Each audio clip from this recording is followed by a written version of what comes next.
Pada episode sebelumnya, dunia Jujutsu telah berubah setelah Kenjaku melepaskan banyak objek kutukan di seluruh Jepang.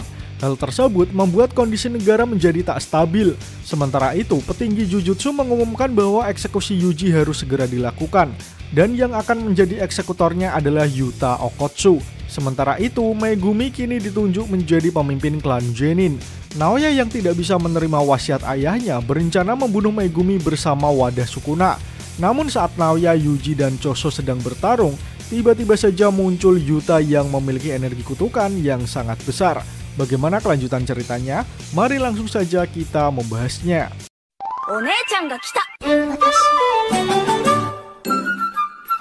Melihat kedatangan orang asing di tengah pertarungannya membuat Yuji bertanya siapa orang tersebut. Namun Choso yang lebih pintar langsung mengetahui siapapun orang yang ada di depannya, tujuannya sudah pasti adalah menghabisi Yuji. Kemudian tanpa berkata sedikit pun, Yuta langsung turun dengan menghancurkan tempatnya berpijak. Choso dan Yuji hanya bisa melongo saat melihat bagaimana Yuta mendarat. Setelah itu, Yuta berjalan dengan santai sembari membawa pedangnya dan bertanya siapa di antara mereka yang memihak Yuji Itadori. Tak mau salah paham, Naoya langsung mengangkat tangannya dan menjelaskan situasinya. Naoya mengatakan jika dirinya berada di pihak Yuta. Mendengar nama Yuta Okkotsu membuat Yuji akhirnya sadar bahwa dialah anak kelas 2 yang pernah Megumi sebutkan. Sama seperti gurunya Gojo, Yuta adalah seorang penyihir tingkat spesial.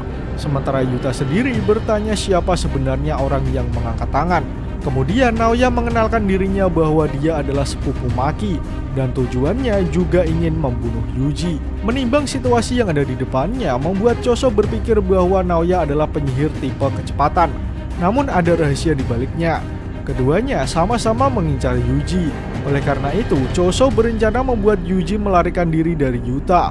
Karena jika Yuji yang melawannya, ia pasti akan mati. Sementara itu, Naoya meminta kepada Yuta meski ia sudah membunuh Yuji, ia meminta supaya Yuta tidak melaporkannya kepada petinggi. Karena Naoya ingin menggunakan Yuji untuk memancing Megumi.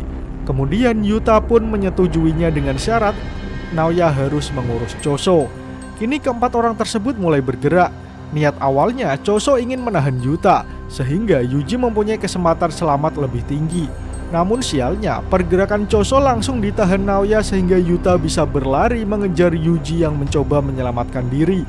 Kini posisi Yuta langsung berada tepat di belakang Yuji yang sedang berlari. Melihat hal tersebut, Yuji tahu bahwa kecepatan Yuta di atas rata-rata. Padahal Yuta juga sedang membawa pedang. Sementara itu, Yuta juga menilai Yuji memiliki kecepatan. Padahal ia berencana langsung membunuhnya. Di sisi lain, Choso menggerutu kesal karena rencananya gagal sehingga keselamatan adiknya kini terancam. Namun ia sendiri harus menghadapi Naoya yang energi kutukannya juga lumayan besar. Kini Choso harus berhadapan 1 lawan 1 melawan Naoya. Saat ini Naoya sudah mengetahui teknik kutukan milik Choso adalah manipulasi darah. Naoya pun menganggap bahwa selain piercing blood, teknik lainnya tidak berbahaya. Sementara untuk bisa memakai piercing blood, Choso membutuhkan convergence yang diisi ulang. Kini Naoya merasa di atas angin karena ia sudah mengetahui semua rahasia yang dimiliki Choso sebagai pengguna teknik manipulasi darah. Namun Choso sendiri tidak mudah menyerah. Ia menyeringai dengan tegas dan berkata bahwa Naoya tidak akan pergi hidup-hidup setelah ia mencoba untuk melukai adiknya Yuji. Di sisi lain, Yuji masih mencoba lari dari kejaran Yuta. Saat melihat ada mobil, Yuji melompatinya berharap Yuta akan terkecoh. Namun yang terjadi, dengan gerakannya yang sangat cepat, Yuta bergerak menggunakan pedangnya dan bersiap menebas Yuji. Untung saja saat itu Yuji memanfaatkan bodi mobil untuk salto menghindari tebasan cepat Yuta. Bahkan Yuta sendiri sampai terkejut karena ia yakin sudah menebasnya. Dari sana Yuta berpikir bahwa kemampuan fisik Yuji sama seperti Maki. Melihat ada kesempatan, Yuji memanfaatkan bodi mobil dengan memukulnya sehingga membuat tubuh Yuta terkena pukulan tidak langsung. Saat ini Yuji sadar bahwa ia tidak mungkin bisa melawan Yuta dari luar. Jadi inilah kesempatannya untuk lari. Akan tetapi saat Yuji hendak melarikan diri, tiba-tiba saja mobil tadi langsung melayang dan menutup jalan pelarian Yuji. Di sana Yuji sedikit terkejut. Namun yang sebenarnya terjadi, Yuta bukanlah tipe penyihir yang mengandalkan tenaga. Akan tetapi Yuta memiliki jumlah energi kutukan yang sangat dahsyat. Itulah yang membuatnya bisa melemparkan mobil begitu mudahnya. Yuta menambal kelemahan fisiknya dengan kekuatan energi kutukan.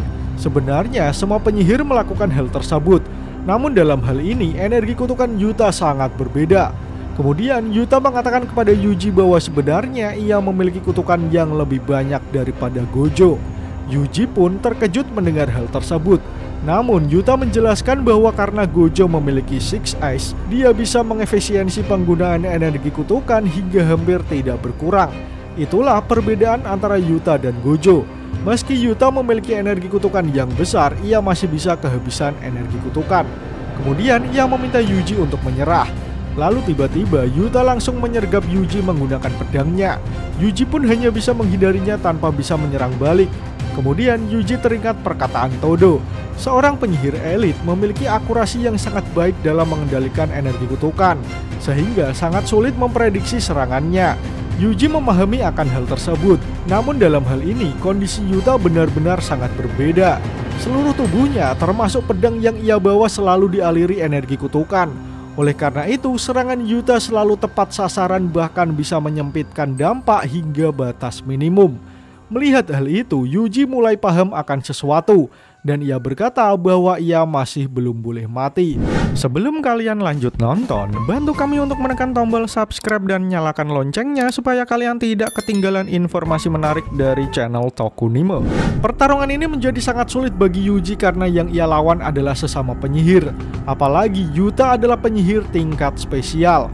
Namun Yuji mempunyai rencananya sendiri. Pertama, Yuji berencana melakukan sesuatu kepada pedang Yuta.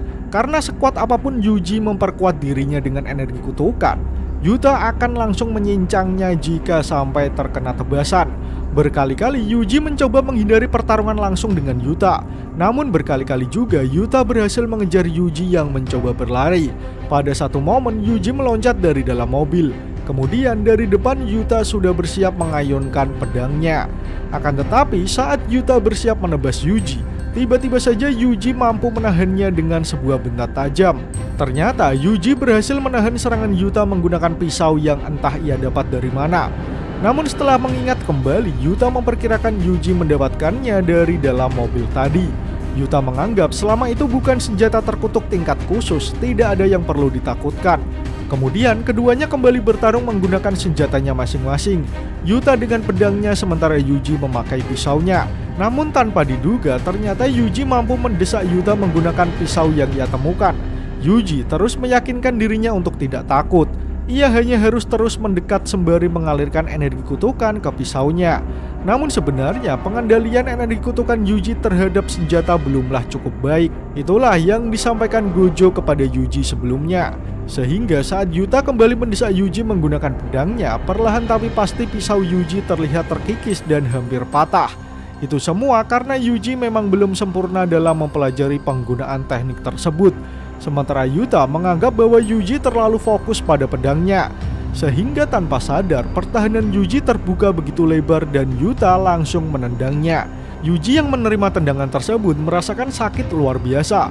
Padahal itu hanyalah tendangan biasa. Namun Yuta tak mau berhenti begitu saja. Ia kembali mengayunkan pedangnya dan bermaksud menyerang Yuji kembali. Yuji mencoba menahannya lagi dengan pisaunya. Namun sialnya kini pisau tersebut sudah tak bisa menahannya sehingga pisau tersebut patah dan membuat Yuji terkena tebasan pedang Yuta sampai darah muncrat dari lengannya. Akan tetapi Yuji memanfaatkan momentum tersebut dengan menginjak pedang yang dihunuskan Yuta menggunakan kakinya. Lalu sedetik kemudian, Yuji menendangnya hingga membuat pedang Yuta juga ikut patah. Kini Yuta mengambil jarak dari Yuji yang berhasil membuat pedangnya patah. Sebenarnya Yuta juga tidak terlalu kaget karena Yuji adalah murid Gojo. Tentu saja pertarungan ini tidak akan begitu mudah. Sementara Yuji sendiri mendapatkan luka yang cukup dalam. Akan tetapi tekad yang dimilikinya masih kuat. Apalagi kini keduanya sudah tak memiliki senjata. Namun ada hal gaib yang tak diketahui Yuji bahwa Yuta memiliki kodam. Tanpa Yuji sadari, tubuhnya sudah terkunci oleh entitas yang tak Yuji tahu sebelumnya. Yuji pun bertanya-tanya apa yang terjadi pada tubuhnya hingga tak bisa bergerak. Dia adalah Rika, roh kodam yang dimiliki Yuta setelah lepas di movie Jujutsu Kaisen O. Yuta hanya berkata dengan santai pada Rika bahwa ia sedang bermain-main. Kini kondisi Yuji memburuk. Keringat dingin menetes di wajahnya.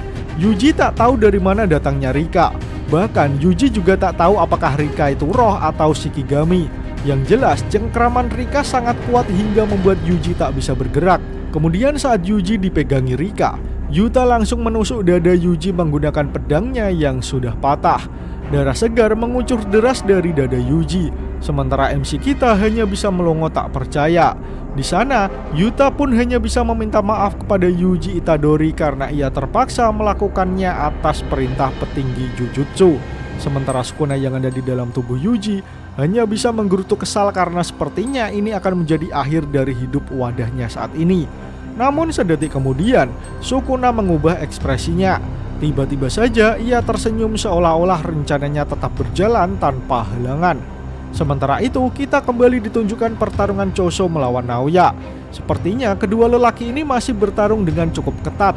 Naoya menggunakan teknik FPS-nya yang membuat kecepatannya tidak masuk akal. Oleh karena itu, Choso bisa langsung terkena pukulan telak Naoya. Choso pun menahan sakit sambil menggerutu kesal karena pergerakan Naoya yang sangat cepat. Saat ini, Choso masih belum tahu kutukan apa yang Naoya gunakan. Apalagi saat ini posisi Naoya lebih unggul, sehingga dia tidak akan mengungkapkan tekniknya. Jangankan menggunakan convergence, mengendalikan darah di luar tubuhnya saja saat ini Choso tidak bisa. Kemudian Naoya memuji Choso bahwa dia itu kuat. Naoya pun bertanya sebenarnya dia itu siapa. Lalu Choso menjawab bahwa dia adalah kakak tertua dari 10 bersaudara. Kemudian Choso bersiap mengeluarkan teknik Flowing Red Scale Attack. Namun sialnya chapter pun berakhir. Nah, bagaimana menurut kalian teman-teman? Semoga episode ini dapat menghibur kalian semua ya.